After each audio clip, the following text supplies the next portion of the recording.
Hello! Bienvenue dans une nouvelle vidéo avec Phil. Alors cette semaine, on se retrouve en tête-à-tête car j'ai souhaité vous faire une nouvelle vidéo, comme une partie 2 de pourquoi je déteste être enceinte. Donc ça va, j'ai l'air un petit peu moins dépressif qu'à la première vidéo que j'ai pu vous tourner. D'ailleurs, je vous mettrai le lien juste ici. Si vous ne l'avez pas vu, je vous conseille de d'abord regarder celle-ci. Comme ça, vous pouvez voir un petit peu l'évolution que j'ai pu avoir par rapport à la première vidéo que j'ai tournée il y a quelques mois. Là, on va parler encore une fois sérieusement, même si je suis de meilleure humeur que la dernière fois, que j'ai l'air d'être, je fais peut-être un peu moins peur, je ne sais pas. J'ai pris des petites joues, j'ai un petit double menton, normal. Alors pourquoi faire une partie 2? Donc j'ai fait une partie 1 car, comme vous l'avez compris donc, dans cette première vidéo, je découvrais un petit peu ce que la société nous cache. Et forcément, il y a d'autres trucs que je découvre un petit peu tous les jours. Enfin, ça va dépendre des semaines, mais voilà, il y a des nouveaux symptômes qui vont s'ajouter. Il n'y a pas que les nausées.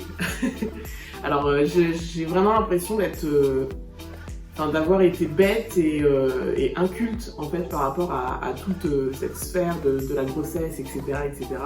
Mais figurez-vous que bon, là je suis sur la fin de la grossesse et je suis contente car je ne suis pas la seule.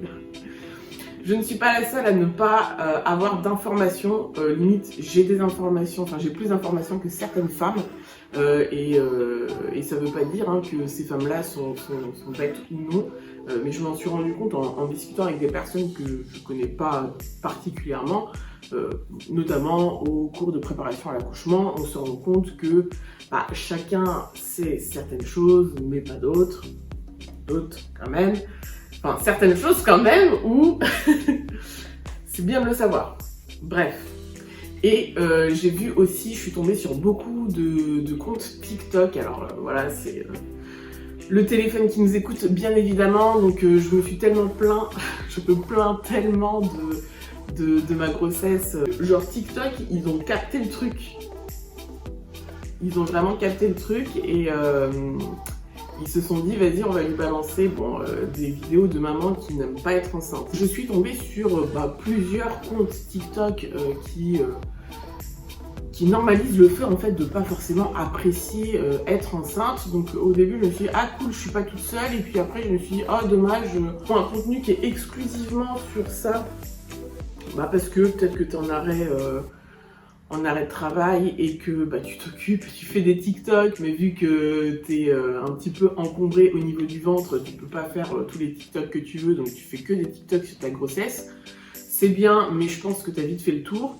Et puis, c'est souvent des TikTok où les gens écrivent une phrase, mais ils n'expliquent pas ce qu'ils ressentent, etc. Enfin, je trouve ça dommage. Moi, je préfère faire un contenu. J'aurais pu faire ce genre de contenu-là. J'ai hésité d'ailleurs à le faire. Mais je me suis dit, au niveau qualitatif, je pense que c'est plus sympa d'avoir un échange en vidéo. Et moi, je peux dire vraiment tout ce qui me passe par la tête sans être limité par le temps, etc. En tout cas, juste pour vous dire que si vous regardez cette vidéo parce que vous êtes enceinte et que vous n'aimez pas être enceinte, vous n'êtes pas seul. Vous n'êtes vraiment pas seul du tout.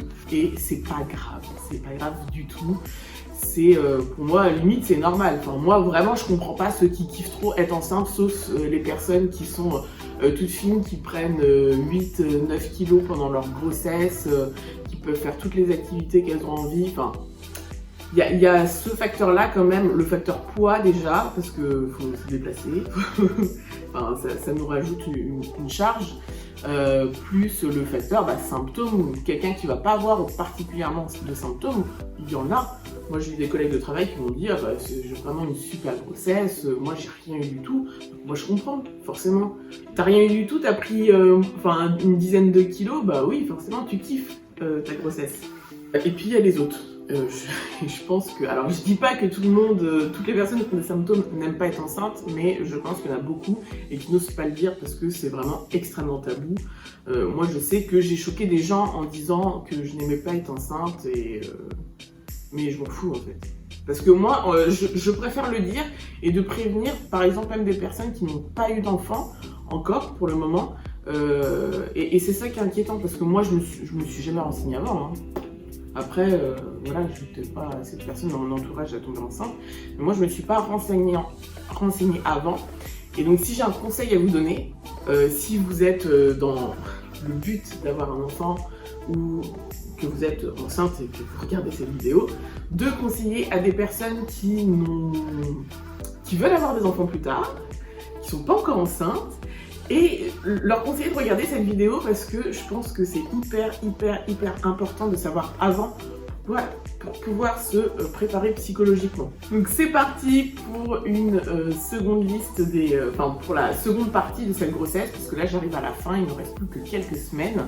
Donc j'espère, au grand j'espère, ne pas avoir d'autres symptômes supplémentaires, mais je pense que je me voile encore la face. Vous avez pu le constater, nous sommes en été, il fait très chaud. Alors aujourd'hui ça va, donc c'est pour ça que je tourne et que j'ai l'air un petit peu fraîche. Mais donc quand il fait très chaud, forcément, bon, on a les pieds qui gonflent. Moi je savais pas, après ça m'étonne pas et ça m'impacte un peu, mais pas de ouf non plus. Enfin voilà, t'as des gros poteaux, tu fais la rétention d'eau, tu rentres plus dans tes chaussures. Que du bonheur. Moi j'ai acheté une paire de sandales, les gars.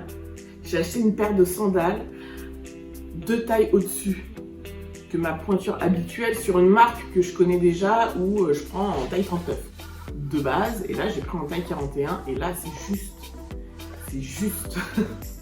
Donc après voilà, je fais pas non plus, je fais pas des marathons en sandales hein, bien évidemment, mais c'est vrai que c'est un achat supplémentaire, parce que aussi il y a des jours où il pleut, il faut avoir une paire de baskets. Heureusement j'ai des chaussures qui sont assez extensibles, mais c'est vrai que ça peut se rajouter aussi au budget vêtements, enfin pour la grossesse, et les chaussures ça coûte assez cher et c'est un petit peu embêtant. Bon, bref, il y a les jambes qui gonflent, donc on se dit bon à la limite machin, on te dit quoi? Mais mettez des bas de contention. Mettez des bas de contention. En temps normal, tu galères à les mettre. Et là j'ai pris conscience que pour les personnes âgées, ça devait être dur. Ça devait être vraiment dur. Alors je pense qu'ils ont des aides à domicile, etc. Mais je me dis, ils ont peut-être pas tous des aides à domicile, c'est chaud, hein. Franchement. Moi, je suis allée à la pharmacie, j'ai pris les bas de contention, j'ai essayé, j'ai même pas réussi à atteindre mon pied, tellement je suis gênée par mon ventre, que j'ai abandonné. Donc, j'attends à être rendue à des cas critiques. Même si je sais que c'est pas bien, parce que ça peut générer une sorte de thrombose, etc. Enfin, au niveau de la circulation sanguine, c'est très mauvais. Donc j'essaye de faire tout le reste à côté pour éviter ce genre de soucis, mais c'est vrai que tu peux pas demander à une femme enceinte, je sais pas, inventer des nouveaux trucs les gars. Trouvez-nous des vraies solutions s'il vous plaît. Moi pour l'instant c'est bassine d'eau froide quand je suis posée devant la télé, où je suis en train de chiller. Et puis de mettre un petit peu les jambes en l'air, mais ça suffit pas. Et apparemment, mes collègues du cours de préparation à l'accouchement, j'en ai qui mettent les bas de contention, elles me disent que vraiment ça fait vraiment la différence, etc. Donc à voir, moi j'attends encore un peu, parce que vraiment, pour que ça soit efficace, tu mets pas que 1 heure, faut mettre dès le réveil et pour toute la journée. Flemme, je suis fatiguée en fait. Là moi je suis fatiguée. Et donc, si vous avez vos jambes qui gonflent, vous avez peut-être aussi, attention, alors là, je n'étais pas prête. Un jour de canicule, bref, je prends ma petite douche, je mets mon petit jet froid sur mes jambes, je sors de la douche et tout, et là je regarde au niveau de mes parties intimes. Je sais pas si j'ai le droit de le dire sur YouTube, donc je vais dire mes parties intimes. Ouais, je vais dire ça. Bref, je regarde au niveau de mes parties intimes, et là, je me dis, ouais, c'est quoi et tout, c'est trop bizarre. Et je croyais qu'il y avait un truc qui coulait en fait. Donc je commence un peu à stresser, je me dis, vas-y et tout. Je sors de la douche, donc tout est propre, tu vois. Et je me dis, bon, peut-être qu'entre le moment où je sors de la douche, il y a quelque chose qui sort, bref, je touche. Et là, je me dis, ah mais il n'y a rien quoi. Enfin, je me suis dit peut-être grosse perte vaginale ou autre. Non, il n'y a rien. Et du coup, je me dis, mais c'est quoi? Et donc là, je regarde. C'était un truc, c'était le démon, le shaitan. Si tu l'as pas vu dans les yeux, moi je l'ai vu. Là, je l'ai vu. Ah oui, parce que si les jambes gonflent bien, potentiellement, vos parties intimes aussi vont gonfler. Donc au niveau des veines, ça va donner des parties intimes qui sont très très énervées. Je vous laisse imaginer. Enfin, vraiment, c'est... Je me suis fait peur, quoi. Donc derrière, tu regardes... Enfin, moi, je suis pas quelqu'un de stressé, et encore heureux, parce que je pense qu'il y a plein de personnes... Enfin, il y a... Du coup, là, je vais faire référence à des personnes... à mes collègues et mes camarades des cours de préparation à l'accouchement, où je fais le comparatif un petit peu, parce qu'on est entendu au même stade. Et il y a des personnes qui sont très très stressées et qui vont être en panique très très vite pour X ou Y raison. Donc heureusement que je suis pas comme ça, parce que là sinon, mais moi je serais en dépression totale. Et donc non, c'est normal. Donc j'ai attendu le rendez-vous gynéco qui venait. Enfin voilà, je n'avais pas la solliciter pour... Si t'appelles ton gynéco, ta sage-femme ou ton médecin traitant pour tous les symptômes que tu peux avoir. Enfin, franchement, moi, je suis pour regarder sur Internet. Parce que j'arrive à mettre une distance et à pas paniquer.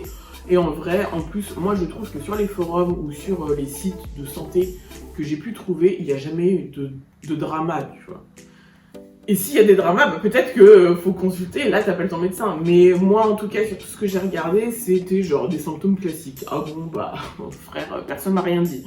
Personne m'a dit que ma chatte, elle allait grossir, qu'elle allait être moche, où il y aurait des veines horribles, enfin, tu sais, tu te fais peur quoi. Et puis t'as peur, tu veux pas raser, tu as peur de toucher au ciseau parce que tellement c'est enflé, tu te dis si je fais une coupure sur quelque chose que je ne vois pas parce que le ventre est tellement gros que tu ne vois pas ta chatte, je suis tendue. Enfin, bref, rien de grave. Ma gynécologue m'a dit que ça redeviendrait normal après l'accouchement. Comme pour les jambes. Comme pour la plupart des symptômes. Comme nouveaux symptômes que j'ai pu découvrir, le saignement de nez quasi quotidien. C'est pas des gros saignements de nez, mais c'est vrai que le nez va être beaucoup plus congestionné. T'as le nez bouché un petit peu, enfin tout grossit là-dedans. Moi j'ai comme un polype, c'est dû à la grossesse et du coup ça génère des saignements de nez. Ce n'est pas grave. Voilà ce que je peux vous dire si vous êtes enceinte et que vous avez ce symptôme-là, c'est pas trop grave. Il faudrait s'inquiéter s'il y a vraiment des grosses pertes de sang parce que je pense qu'au niveau du fer qui amène au point suivant, l'anémie. Voilà, si vous avez des pertes de sang, là, faut pas hésiter à contacter un médecin. Car en plus, quand on est enceinte, on a tendance à faire pas mal d'anémie, donc bon, il y a des compléments, etc. Mais ça ne peut pas être les mêmes compléments qu'on a quand on n'est pas enceinte, parce que je pense que c'est un petit peu sous-dosé. Après, j'en avais déjà parlé dans la première vidéo, et encore, si j'avais su comment ça allait devenir, je me serais dit « Waouh, putain, c'est chaud !» Au niveau... Donc, j'avais parlé des douleurs ligamentaires, donc un peu au niveau de l'aine. Donc c'est comme si, au niveau de la sensation, c'est comme si j'avais forcé pour faire le grand écart et que du coup j'ai mal à l'aine au niveau des ligaments. Pour vous donner l'image un petit peu, moi je trouve que ça ressemble fortement à ça. Donc pas très agréable, mais ça peut engendrer, donc il y a aussi les douleurs ligamentaires qui viennent au niveau des abdominaux, donc comme si vous aviez fait v'là les abdos et que vous aviez v'là les courbatures. Donc là, c'est fatigant parce que du coup le ventre est lourd, c'est dur de se déplacer. Moi, les seules solutions que j'ai trouvées, c'est de faire certains exercices que la sage-femme m'a dit de faire, enfin des exercices de bassin, et mettre aussi de l'eau chaude pour détendre un petit peu les ligaments et pour être un petit peu soulagée. Donc moi, je prends plutôt ma douche le soir pour être posée, tranquille et pouvoir me coucher un peu plus confortablement. Il y a aussi donc qui ressemble énormément, donc c'est la symphyse pubienne. Donc c'est une douleur mais vraiment au niveau du pubis. Oui, il y a des petits ligaments partout en fait. Du coup ça devient très compliqué de marcher. Moi je sais que ça m'handicape vraiment beaucoup sur de la marche, sur des changements de position pour me relever. Et ça va nuire énormément sur mon sommeil parce que en fait ce qui est contradictoire, c'est qu'il ne faut pas trop en faire, mais il faut en faire quand même un petit peu, car faut quand même activer son corps dans la nuit, quand on reste immobile pendant un certain temps. Je dors énormément sur le côté, et donc dès que je dois me tourner, me changer de sens, au niveau des ligaments, ça fait super mal, mais un truc de malade. Ce qui nous amène aussi au problème suivant, donc des douleurs dans le bassin, donc dans le bas du dos. Donc là, il n'y a pas de miracle. Moi au début, je me suis dit faut pas trop que je force sur le dos, faut que j'essaye de bien me baisser, etc. Bon, faut sûrement le faire. Mais je suis allée voir un ostéo pour vérifier que mon bassin était bien placé. Même pour l'accouchement, il est hyper important d'avoir le bassin bien placé pour que le bébé passe bien quoi. Après je suis pas accouchée, j'en sais rien, mais selon ma sage-femme c'est le cas, donc je la crois. Et donc je suis allée voir un ostéopathe, mais ostéopathe magnétiseur, bref, il m'a fait des trucs là, et donc il a quand même réglé pas mal de soucis au niveau des ligaments et au niveau du bassin, et voilà, il faut pas rester inactif. Il m'a donné un petit peu des exercices à faire, des exercices de bassin qui soulagent assez bien. La sage-femme aussi nous a donné des exercices, bon, ça sera à faire pour le jour de l'accouchement, pour préparer l'accouchement. C'est des positions à faire à deux avec le partenaire qui peut lui aussi participer à votre bien-être quotidien. Également, quand je dors, il m'arrive d'avoir des grosses crampes nocturnes. Donc en fait, mais vraiment, j'ai jamais eu des crampes comme ça. Après, je n'étais pas non plus une sportive de haut niveau, mais j'ai vraiment des crampes de ouf, quoi. Tu sais, genre ça te réveille, mais là t'es réveillé au taquet. Là moi, depuis que je suis enceinte, genre il n'y a pas eu tous mes réveils, c'était des réveils, hop, ok, t'es au taquet, là t'es réveillé de ouf.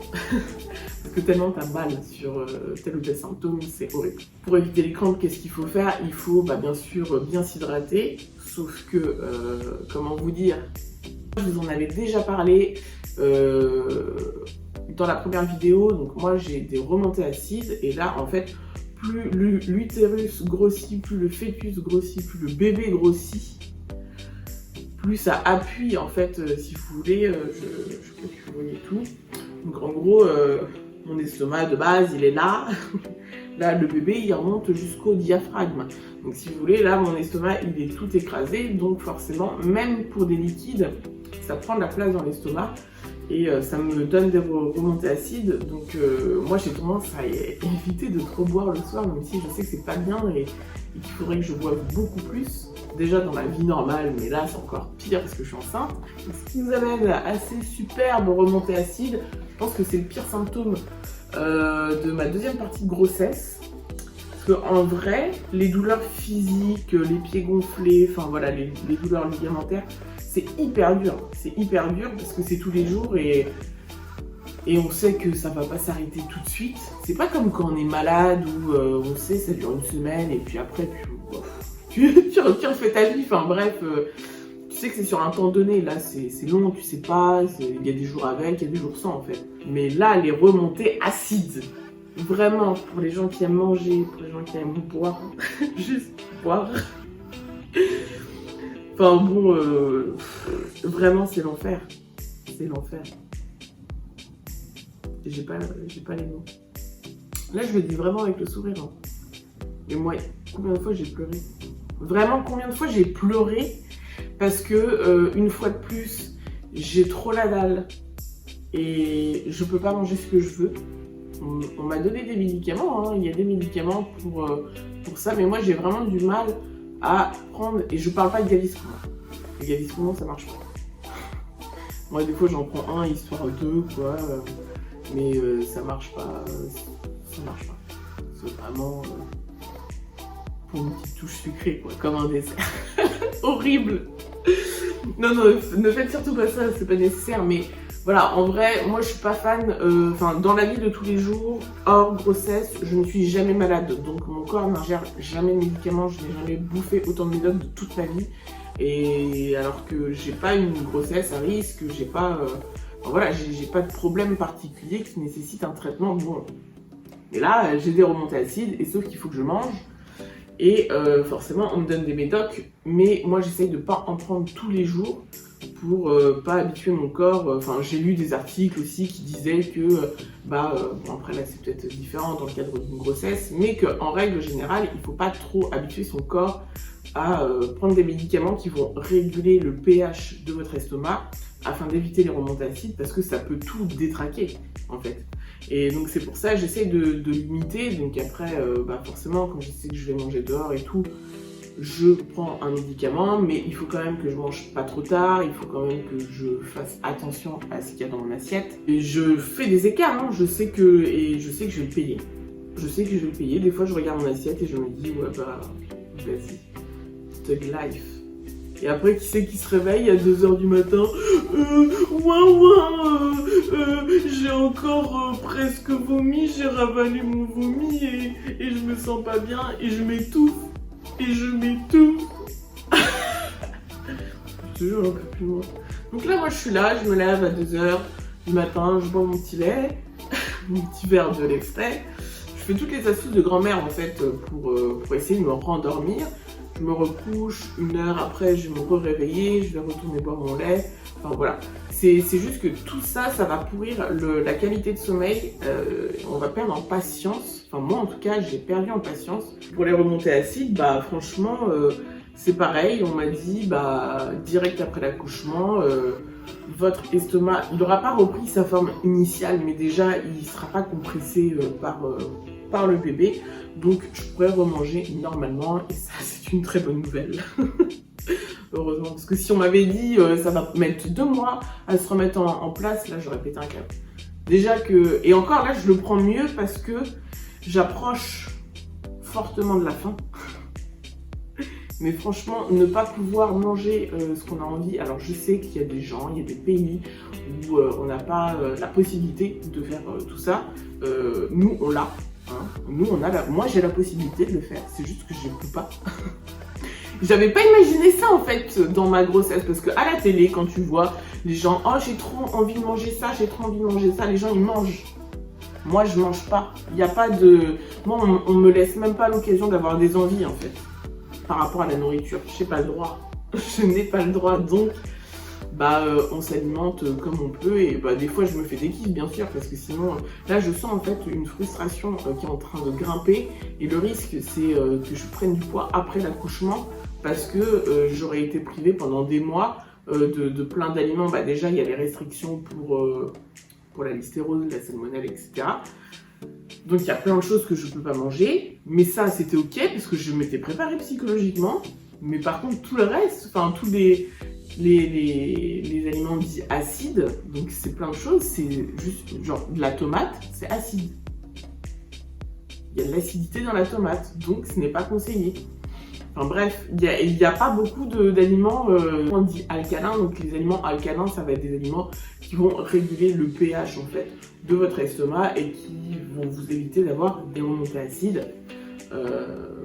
Il n'y en a pas des masses. En vrai, il n'y en a pas des masses, ça va être beaucoup des graines, etc. Mais tu peux pas manger des graines toute la journée. Faut bien que tu te nourrisses, tu vois. Donc ouais, c'est beaucoup de frustration. Donc j'ai un peu peur pour la suite, de voir comment j'arrive à gérer ma frustration avec un nouveau mode de vie. Ça fera peut-être l'objet d'une prochaine vidéo. Bref, voilà, les remontées acides, mon pire ennemi dans cette quête avoir un bébé, l'enfer sur terre. L'enfer sur terre, vraiment je me plains de ouf. La dernière fois je suis allée boire un verre chez une pote. Parce que là j'ai parlé de la bouffe, mais j'ai pas parlé de boisson, donc là c'est mort. Il n'y a rien, tu vois, tu t'es invité à un apéro, tu fais quoi? Moi j'ai fait quoi? J'ai ramené ma bouteille de lait. Trop nul quoi, tu prends même pas de plaisir parce que si c'est trop sucré, ça va te donner des remontées acides. S'il y a des petites bulles, ça va te donner des remontées acides. Donc tu bois quoi en fait? À part de l'eau. Donc tu te dis, je veux boire un truc un peu différent. Du coup, tu ramènes ton lait. dur. Ma vie est nulle. Donc, dans les problèmes suivants, donc ça va être un petit peu des problèmes, bon, c'est chiant, mais on survit largement à ces symptômes-là. Donc ça va être tout ce qui va être essoufflement, parce que, effectivement, comme je viens de vous l'expliquer, pour l'estomac, il n'y a pas que l'estomac qui est compressé, il va y avoir aussi donc les poumons, donc le bébé remonte, donc il compresse les poumons, et on a beaucoup plus de difficultés à respirer. Donc là, depuis tout à l'heure, je fais des pauses pour respirer, pour reprendre mon souffle, parce que faire des grands discours et tout, ça commence à être compliqué entre les poumons compressés et les polypes dans le nez, enfin le fait d'avoir un petit peu le nez congestionné. Enfin, je respire vachement moins bien, donc plus le bébé grossit, plus il se rapproche donc il y a certains organes, il doit sûrement, très certainement donner des coups dans les organes, ça je le sens pas, je préfère ne pas le sentir. Et parfois il va donner des coups dans les côtes et ça fait très mal, c'est très désagréable. Donc des fois je suis comme ça, là en train d'essayer de pousser, mais moi j'ai pas envie de toucher à travers ma peau et tout, j'ai pas envie de sentir genre le pied du bébé, mais je suis là, j'essaie de pousser j'ai touché un truc là. Juste pour vous montrer, j'ai touché, je me suis sacrifiée dans cette vidéo, putain. Ça me dégoûte. J'arrête. Bref, en gros, j'essaye de décaler la poche pour que soit le bébé change de place, soit qu'il redescende un petit peu. Bref, il n'a rien à faire en haut, la direction c'est vers le bas, tu sais vers où faut aller. Tout un tas de petits symptômes, franchement, je pense que j'en oublie plein. Là, je vous ai dit les plus gros, ceux qui m'impactent vraiment au quotidien et qui sont plus durs à vivre. Mais après, voilà, il y a t'éternues, tu fais des petites gouttes de pipi. Après, moi, ça, j'arrive à bien gérer pour l'instant.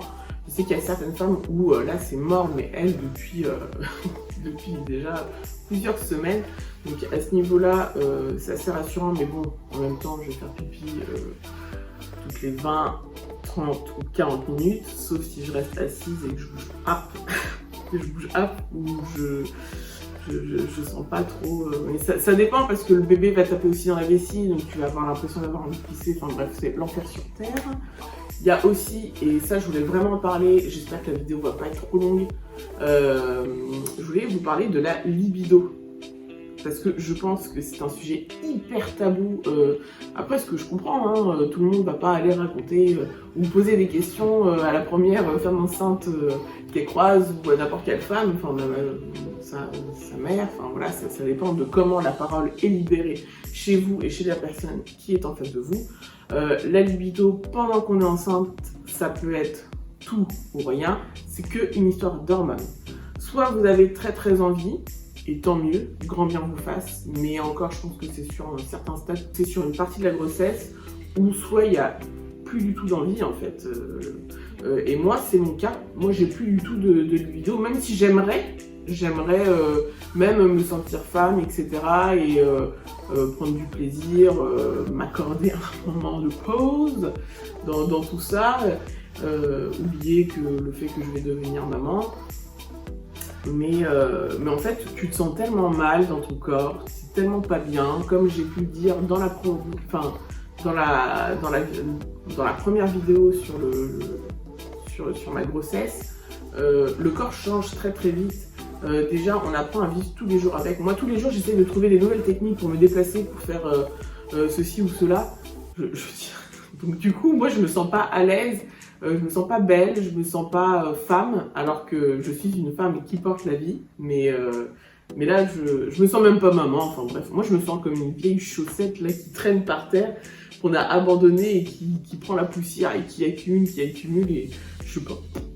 Bref, je me sens rien du tout, donc forcément c'est compliqué pour moi, mais c'est aussi très compliqué pour le partenaire qui lui ne voit pas forcément de changement physique chez lui, qui en voit chez sa femme, mais bon, voilà, je pense qu'il y a plein d'hommes, ils s'en foutent. Il y en a, ça va être rédhibitoire, ah non, le ventre, ils veulent pas, bon bah voilà. Mais la plupart, je pense, ils ont quand même une certaine libido qui reste en place, et faut jongler avec ça, et faut jongler aussi avec le fait qu'ils savent qu'en postpartum, c'est compliqué. Donc ouais, faut pas hésiter, je pense, à avoir des discussions à propos de ça avec son partenaire, parce que tous les partenaires sont pas prêts à entendre, à comprendre et à savoir en fait ce qui se passe dans votre tête. Faut pas que la personne en face se sente projetée parce que bah, c'est long, c'est plusieurs mois, c'est... Voilà, vous pouvez, il y a des alternatives, hein, vous pouvez faire certaines pratiques, mais il faut être quand même à l'aise. Si c'est faire pour faire, moi personnellement, je vois pas trop l'intérêt. Faut qu'il y ait une vraie envie, mais si tu te sens nul, parce que moi c'est ce que je ressens, moi je me sens nul, je me sens pas sexy, déjà je galère à trouver des soutifs, j'ai trouvé juste une brassière pour l'instant, là j'attends une commande de soutien-gorge, un truc correct quoi, je sais pas, mais t'es là, t'es avec ton gros ventre, t'as grossi, je sais que c'est pas que le physique, hein, les rapports sexuels, toute cette vie d'intimité dans le couple, hein, je sais que c'est pas que le physique, mais c'est hyper dur, c'est chaud. Donc, sans compter, je vous rappelle ce que je vous ai dit sur mes parties intimes actuellement, qui sont pas contentes quoi, qui sont gonflées. En plus, je sais pas si je l'avais précisé dans la première vidéo, mais j'ai eu des douleurs, donc moi j'étais pas hyper rassurée. Tu vis quelque chose où tu sais pas, où tu veux pas appeler tout le temps ton médecin pour savoir est-ce que ça va, est-ce que ça va pas. Donc t'as mal sur une pénétration, tu te sens pas bien, physiquement, psychologiquement, tu ne sens pas plus qu'un être, là tu t'es rien. Moi en tout cas c'est ce que je ressens, je n'ai aucune estime charnelle, on va dire, pour moi-même, donc forcément ça n'aide pas. Et là du coup t'attends quoi, et tu te dis bon, on verra ce que ça donnera parce que t'as pas le choix, mais voilà, je pense que c'est hyper important d'en parler parce que c'est vraiment déjà que le sexe, la libido, etc. en général c'est très très compliqué d'en parler parce que chacun a eu son éducation, sa vision des choses, etc. Mais là d'être enceinte, donc une claque d'hormones dans la tête, voilà. Il y a tellement de facteurs en fait qui fait que t'es pas bien, que c'est la merde. Bref, voilà. On pourra en parler plus, dans un mode un peu plus approfondi. Moi j'ai pas trop préparé cette partie-là, je vous en parle brièvement parce que je veux pas passer trop de temps sur chaque symptôme. Là la vidéo elle commence à être très longue je pense. Donc là, on va aller un petit peu vers la conclusion. Je vais juste faire un petit disclaimer. Moi, je vous ai donné vite fait des petits trucs et astuces sur certains points. J'ai pas voulu rentrer vraiment dans le vif du sujet. Je voulais vraiment énumérer et vous faire part un petit peu de mon ressenti sur cette deuxième partie de grossesse, qui est quand même moins pire. Mais voilà, je ne suis pas professionnelle de santé, je ne suis pas une gynécologue, je ne suis pas une sage-femme, je ne suis pas médecin. Donc voilà, moi c'est juste, je dis des choses mais je ne force à rien et je ne suis pas la voix de la vérité. Donc moi c'était vraiment pour partager mon expérience de personnes qui n'aiment pas être enceinte, même si c'est moins dur que sur la première partie de la grossesse, moins dur, oui et non, mais c'est différent, beaucoup plus facile à gérer on va dire, et à se canaliser. Comme sur toutes les vidéos de la chaîne de Philédia, c'est que du partage, donc on vous partage nos expériences avec nos avis sans tabou. En tout cas, c'est ce qu'on essaye de faire et j'espère que vous avez apprécié la vidéo. Si vous voulez que je vous fasse une vidéo donc après l'accouchement, pour vous expliquer comment mon accouchement s'est passé, comment j'ai géré, comment ou pas, comment s'est passé le retour avec le bébé, ce qui se passe en postpartum parce que apparemment c'est vraiment très très chaud quoi.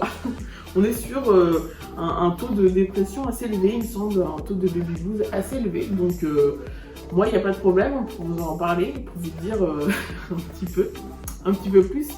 Donc voilà, c'est la fin de cette vidéo, donc j'espère que vous l'avez appréciée, donc n'hésite surtout pas à la liker, ça nous donne vraiment de la force, à la partager et surtout à t'abonner. Je te dis à dans 2 semaines avec Dia pour une prochaine vidéo. Ciao ciao.